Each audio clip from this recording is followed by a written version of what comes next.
ஆண்டவராகிய இயேசு கிறிஸ்துவின் நாமத்திற்கு மகிமை உண்டாவதாக. மத்தேயு எழுதிய நற்செய்தி. இயேசுவின் பிறப்பும் குழந்தை பருவமும், இயேசுவின் மூதாதையர் பட்டியல். தாவீதின் மகனும் ஆபிரகாமின் மகனுமான இயேசு கிறிஸ்துவின் மூதாதையர் பட்டியல். ஆபிரகாமின் மகன் ஈசாக்கு, ஈசாக்கின் மகன் யாக்கோபு, யாக்கோபின் புதல்வர்கள் யூதாவும் அவர் சகோதரர்களும். யூதாவுக்கும் தாமாருக்கும் பிறந்த புதல்வர்கள் பெரேசும் சேராகும்.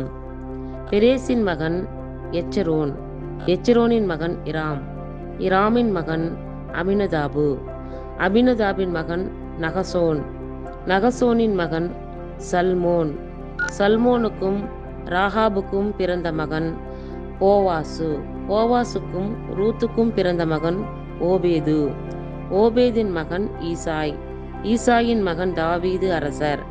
தாவீதுக்கு உரியாவின் மனைவியிடம் பிறந்த மகன் சாலமோன், சாலமோனின் மகன் ரெகபயாம், ரெகபயாமின் மகன் அபியாம், அபியாமின் மகன் ஆசா, ஆசாவின் மகன் யோசபாத்து, யோசபாத்தின் மகன் யோராம், யோராமின் மகன் உசியா, உசியாவின் மகன் யோத்தாம், யோத்தாமின் மகன் ஆகாசு, ஆகாசின் மகன் எசேக்கியா, எசேக்கியாவின் மகன் மனாசே, மனாசேயின் மகன் ஆமோன், ஆமோனின் மகன் யோசியா, யோசியாவின் புதல்வர்கள் எக்கோனியாவும் அவனுடைய சகோதரர்களும்.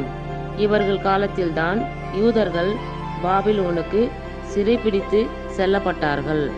பாபிலோனுக்கு சிறைபிடித்து செல்லப்பட்ட பின்பு எக்கோனியாவுக்கு பிறந்த மகன் செயல்தியேல், செயல்தியேலின் மகன் செருபாபேல், செருபாபேலின் மகன் அபியூது, அபியூதின் மகன் எலியாக்கிம், எலியாக்கிம் மகன் அசோர், அசோரின் மகன் சாதோக்கு, சாதோக்கின் மகன் ஆக்கிம், ஆக்கிமின் மகன் எலியூது, எலியூதின் மகன் எலேயாசர், எலேயாசரின் மகன் மாத்தான், மாத்தானின் மகன் யாக்கோபு, யாக்கோபின் மகன் மரியாவின் கணவர் யோசேப்பு, மரியாவிடம் பிறந்தவரே கிறிஸ்து என்னும் இயேசு.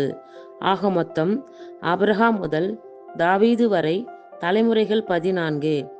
தாவீது முதல் பாபிலோனுக்கு சிறைபிடித்து செல்லப்பட்டவர்கள் வரை தலைமுறைகள் 14. பாபிலோனுக்கு சிறைபிடித்து செல்லப்பட்டவர்கள் முதல் கிறிஸ்து வரை தலைமுறைகள் 14. ஆமேன்.